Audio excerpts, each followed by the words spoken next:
충남 신탄진에 살고 있는 옥자는 대전이 친정이다. 친정에 잠시 쉬러 왔다가 신탄진 집으로 돌아가기 위해 친정집을 나서려는 옥자를 친정 어머니께서 잡으셨다. 에야, 하필이면 다 저녁에 가려고 그러냐. 너무 늦었으니 오늘은 자고 내일 가지 그러냐. 어머니 죄송해요. 저도 어머니와 함께 자고 가고 싶은데 내일 일도 있고 같이 가기로 한 일행하고도 약속을 해놔서요. 신탄진까지 가려면 배를 타고 건너야 하는데 이 밤에 나룻배를 타고 어찌 건너려고 그러냐. 옥자는 딸이 걱정스러워 계속 만류하시는 어머니께 인사를 드리고 대전 시내에서 일행인 동숙 씨를 만났다.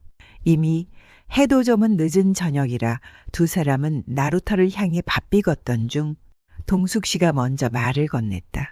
늦은 시간이라 그런지 배를 타러 가는 사람들이 없네요. 우리만 가고 있는 것 같죠? 먼저 가서 기다리는 분들도 있겠죠. 그럼 다행인데 우리뿐이면 사공께 미안해서 어쩌죠? 어머, 방금 전까지 아무도 없었는데 앞에 두 분이 있네요. 남자분들 같죠? 네, 나루터로 가시는 분들이겠죠? 길이 여기뿐이라 그럴 거예요. 우리가 좀 더 빨리 걸어야겠네요. 옥자와 동숙은 더욱더 빠른 걸음으로 걷기 시작했다. 앞에 가는 사람들이 그리 빠른 걸음도 아니었는데 아무리 빨리 걸어도 앞서가는 사람들을 따를 수가 없었다. 옥자와 동숙은 이상하다 생각하면서도 큰 의심 없이 계속 걷기만 했다. 어느새 나루터가 눈앞에 보이기 시작했다. 거의 다 왔네요. 근데 앞에 가시던 분들이 안 보이네요. 다른 길도 없는데 아마 나루터에 먼저 가 계시겠죠. 옥자 일행은 나루터에 도착하자마자 앞에 간 남자들을 찾았지만 아무리 찾아도 보이지 않았다. 옥자는 뱃사공에게 방금 남자 두 분이 오지 않았는지 물었다. 먼저 도착하신 분들은 아직 없습니다. 참 이상하네요. 다른 길도 없는데. 정말 귀신곡할 일이네요. 놀란 마음에 동숙 씨가 재차 물었다. 정말 아무도 안 오셨어요? 네, 헌데 손님, 남자 두 분이 앞서가다 갑자기 사라졌다 하셨죠? 네, 혹시 뭐 아시는 거 있으세요? 아마 죽은 사람들일 겁니다. 아까 보신 건 사람이 아니에요. 옥자와 동숙은 너무 놀라 말을 더듬었다. 예? 뭐라고요? 죽은 사람이라고요? 네, 손님들 오늘은 배가 출발하지 못하겠네요. 못 간다고요? 저희가 내일 중요한 일이 있어 꼭 가야 되는데요. 오늘 배를 타면 모두 죽습니다. 옥자가 너무 놀라 숨이 콱 막혀 눈앞이 새하얘지려는 순간 옥자의 눈에 한 여자가 강에 빠져서 나오지 못하고 허우적대는 모습이 보였다. 강가에 두 남자가 서 있다가 물에 빠진 여자를 보고 그중 한 남자가 강물에 뛰어들어 허우적거리는 여자를 끌어안고 나오다. 갑자기 악소리를 내곤 고통스러워하고 있었다. 남자는 다리에 쥐가 난 것인지 한 팔로 다리를 계속 주무르더니 더 이상 움직이지 못하고 있었다. 그 모습을 지켜보고 있던 다른 남자가 강에 뛰어들어 여자를 먼저 구해 강가에 눕혀놓고 강에 빠져있는 남자를 구하러 다급히 강물로 다시 뛰어들어갔다. 한참 뒤 남자를 끌어안고 나오다가 이번에도 악소리를 지르더니 강물 속으로 빨려 들어가 나오지 못했다. 옥자는 어떻게 소리를 질렀다. 옥자씨, 어쩔 수 없잖아요. 오늘 배를 타고 가면 다 죽는다잖아요. 옥자가 오늘 출발하지 못하면 어떡하냐고 걱정하는 걸로 착각한 동숙은 옥자를 달래듯 말했다. 옥자는 멍한 눈으로 사공과 동숙을 번갈아가며 바라보았다. 방금 물에 빠진 여자를 남자가 구해서 강가에 눕혀놨는데 다들 어디 간 거죠? 벌써 병원에 실려갔나요? 남자들은 물속에서 나오지 못하고 있는데요. 옥자씨, 지금 무슨 말을 하는 거예요? 여자라니요. 물속에 있는 남자들은 또 뭐고요? 옥자씨, 정신 차려요. 가만히 듣고 있던 사공이 옥자에게 물었다. 손님, 방금 뭘 보신 겁니까?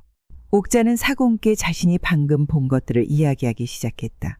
옥자의 이야기를 다 들은 사공은 믿기 힘든 이야기를 해주었다. 많이 놀라신 것 같으니 잠시만 마음을 가다듬고 제 얘기 잘 들으세요. 손님께서 방금 보신 건 모두 사실입니다. 예전에 물에 빠진 여자를 구하고 두 남자가 물에서 나오지 못하고 죽은 일이 있었지요. 아마 오늘 보신 두 남자분이 그때 강에서 나오지 못하고 죽음을 맞은 분들일 겁니다. 무슨 이유에선지 모르지만 손님께서 방금 그때의 사고를 보신 것 같습니다.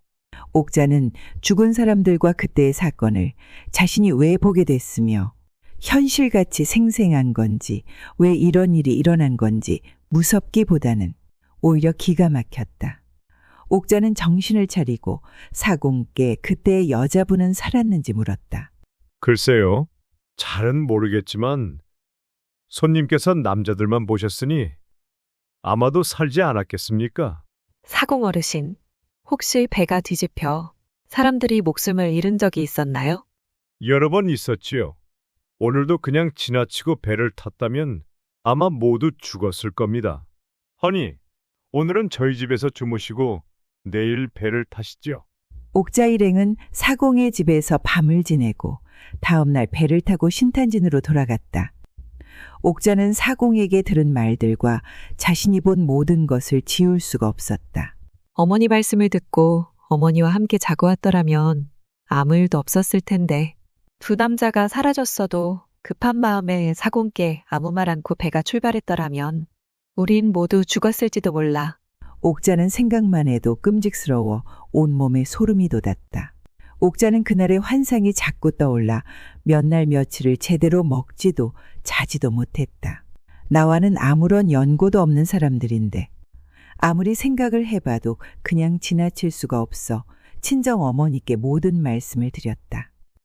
얘야, 큰일 날 뻔했구나. 조상님께서 널 구해주셨구나.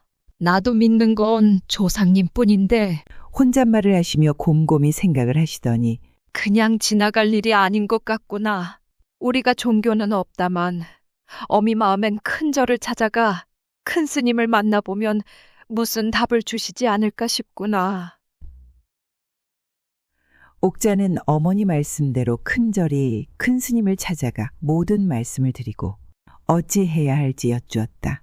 큰 스님께서는 부처님께 기도를 하는 길 밖에는 큰 스님, 제가 부처님께 어떻게 해야 하는지 알려주십시오. 그렇다면 저와 100일 동안 그 두 분을 위해 부처님께 인도해 주시기를 바라는 새벽 기도를 하실 수 있겠는지요? 네, 하겠습니다.